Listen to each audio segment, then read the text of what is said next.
E o plenário do Supremo deve analisar hoje recurso extraordinário contra acórdão do Tribunal de Justiça de Minas Gerais, que julgou improcedente uma ação direta de inconstitucionalidade contra um dispositivo da lei municipal que institui o Estatuto da Guarda Municipal de Belo Horizonte e que autoriza que a guarda multe quem estaciona em local proibido. A consultora jurídica da TV Justiça, Gisele Reis, está aqui no estúdio e vai conversar com a gente a respeito desse assunto e também da sessão de logo mais no Supremo Tribunal Federal. Boa tarde, Gisele. Boa tarde. Bom, não é a primeira vez que o STF analisa esse assunto em plenário, né? Qual o impacto da decisão da Suprema Corte? Realmente, esse processo já esteve em outras situações na pauta. Inclusive, hoje, eles devem prosseguir no julgamento e o impacto é extremamente significativo, até porque, embora em questionamento esteja aí uma lei municipal, existem vários municípios em que essa situação acaba se repetindo.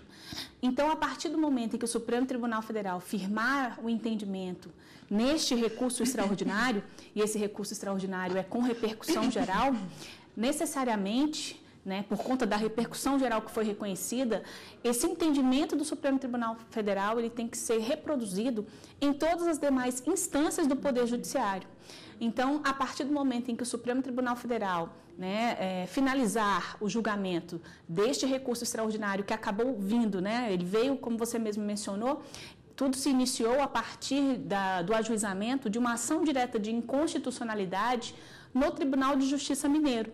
O Procurador-Geral de Justiça, na ocasião, entendeu que essa legislação, ela vai ao encontro, ela vai, na verdade, de encontro, ela fere o que a Constituição Federal estabelece no que diz respeito à repartição das competências, e ela adentraria, inclusive, na competência da União. E também no que diz respeito ao que a Constituição estabelece quanto a questões relacionadas a poder de polícia e segurança pública. Então, segundo a Procuradoria-Geral de Justiça, essa lei é inconstitucional. Mas o Tribunal de Justiça, na ocasião, entendeu que não, que a lei é constitucional e que não haveria nenhum problema na possibilidade dos guardas aplicarem, efetuarem essa atividade de fiscalizar o trânsito e, consequentemente, aplicar as multas na forma da legislação municipal. Gisele, vários ministros já se pronunciaram sobre o caso, né? Que pé que está a votação até agora? Bom, nós tivemos aí 8 ministros que já se pronunciaram. O ministro Marco Aurélio é o relator deste recurso extraordinário, Então, este recurso ele foi apresentado contra essa decisão do Tribunal de Justiça. Então, nós temos, só que a decisão, por enquanto, está empatada. Tanto é que na última sessão em que isso chegou a ser questionado, chegou a ser votado aqui no plenário da Suprema Corte, o julgamento teve que ser suspenso para que os ministros que não estavam presentes na sessão pudessem, então, se manifestar e, com isso, aguarda-se que esse assunto, na verdade, seja desempatado.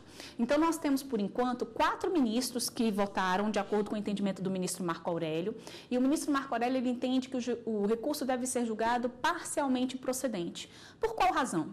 Segundo o ministro Marco Aurélio, e aí ele foi seguido por mais 3 ministros, ele entende que a Constituição Federal ela não dá competência exclusiva para a Polícia Militar no que diz respeito a essa atuação no trânsito. E, consequentemente, a Guarda Municipal não estaria impedida de aplicar esse tipo de atuar desta maneira e fazer essa fiscalização no trânsito do município. A única ressalva que o ministro Marco Aurélio, na verdade, esclareceu é no que diz respeito à atuação da Guarda Municipal no âmbito do município, porque a Guarda não estaria autorizada a multar por qualquer tipo de infração de trânsito. Seria necessário que aquelas infrações de trânsito guardassem de alguma forma correlação com os interesses do município. Por exemplo, seria possível que o guarda municipal efetuasse uma autuação de trânsito no que diz respeito ao excesso de velocidade, a questão do peso dos veículos para trafegarem em determinada via, ou seja, são questões que estariam ali ligadas com os interesses do município, e aí dentro desses interesses do município seria possível sim que o guarda municipal atuasse. Então a consequência que nós vamos ter a partir do momento em que o Supremo Tribunal Federal julgar, definir essa questão, reflete inclusive na questão da validade ou não das autuações que foram efetivadas pelos guardas municipais e, consequentemente, servirá de exemplo para todos os outros municípios brasileiros. Gisele, a divergência foi aberta por quem? O ministro Roberto Barroso abriu divergência. Ele entende que a discussão aqui não se trata de segurança pública. Para o ministro Roberto Barroso, o que se está em discussão é o poder de polícia, e esse poder de polícia é possível que o guarda municipal atue, mesmo que seja um poder de polícia no que diz respeito ao trânsito. Ele foi acompanhado por mais outros 3 ministros e por isso nós temos então a votação empatada. Existem 4 ministros que votaram, né, favoravelmente ao recurso extraordinário, favorável em parte, seguindo o voto do relator, né, e mais 4 ministros que entendem que não, que essa lei municipal ela é constitucional, que o Tribunal de Justiça de Minas Gerais decidiu corretamente ao não invalidar a legislação do município. Tá ótimo, Gisele. No próximo bloco a gente continua o assunto plenário de hoje. Aqui no estúdio nós voltamos a falar com a consultora jurídica da TV Justiça, Gisele Reis, sobre a pauta de hoje na sessão do Supremo Tribunal Federal. Gisele, uma lei do Acre também está na pauta de hoje, né? Qual é o questionamento? Bom, essa lei do Acre ela é de 2014 e ela tratou exatamente da questão da validação, da revalidação de títulos obtidos, né, em instituições de ensino superior do Mercosul, integrantes do Mercosul. E essa legislação, ela impediu que o Estado do Acre, que o poder público do Acre, ele exigisse a revalidação desses títulos. Ou seja, ela impôs a aceitação dos títulos, independentemente deles serem revalidados ou não no âmbito do Estado. Então, essa legislação, a partir do momento em que essa lei acabou sendo editada, o Procurador-Geral da República ajuizou aqui no Supremo Tribunal Federal uma ação direta de inconstitucionalidade, inclusive com pedido de medida cautelar, né, argumentando que essa lei, ela fere o que a Constituição Federal estabelece no que diz respeito às diretrizes e bases da educação do ensino superior. Então, o que está sendo questionado é exatamente a possibilidade de se impedir que o poder público estadual, ele, na verdade, imponha a obrigatoriedade da revalidação de títulos obtidos no exterior. Sobre esse tema, existe alguma regulamentação federal? Existe a Lei de Diretrizes e Bases da Educação, inclusive o próprio Procurador-Geral da República, ao ajuizar a ação direta de inconstitucionalidade, ele inclusive citou essa lei por entender que esse tipo de matéria não admite uma regulamentação local.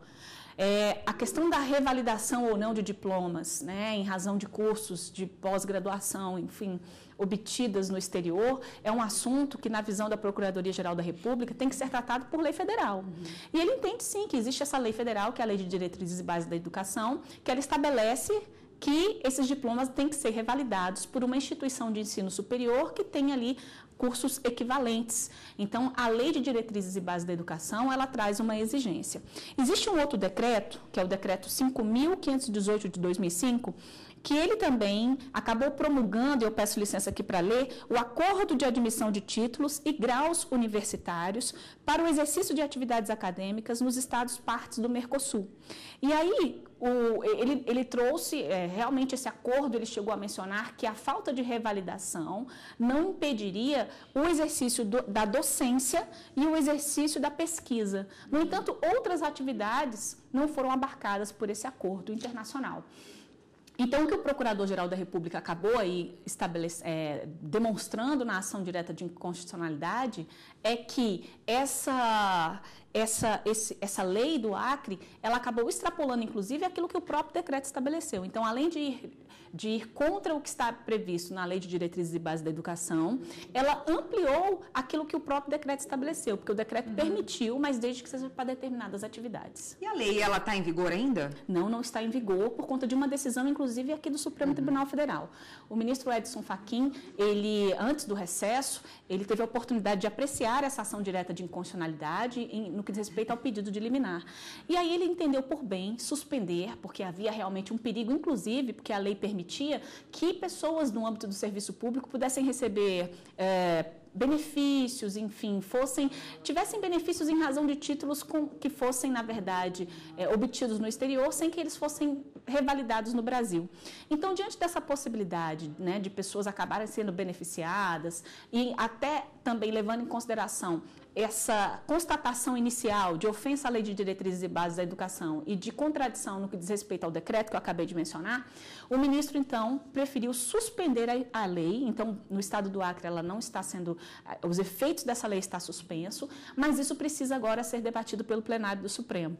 Os ministros, na sessão de hoje à tarde, eles devem, então, se manifestar, né, o que se chama de referendo da liminar, se vão confirmar essa liminar que foi, na verdade, deferida pelo ministro Edson Fachin, ou se não, se essa liminar não vai ser confirmada. Então, hoje o Supremo Tribunal Federal está na pauta, né, da sessão que começa logo às 14 horas, exatamente o referendo da liminar na ação direta de inconstitucionalidade que tem esse tema. Tá ok, Gisele, obrigada pela participação, pelas explicações e até a semana que vem. Até lá.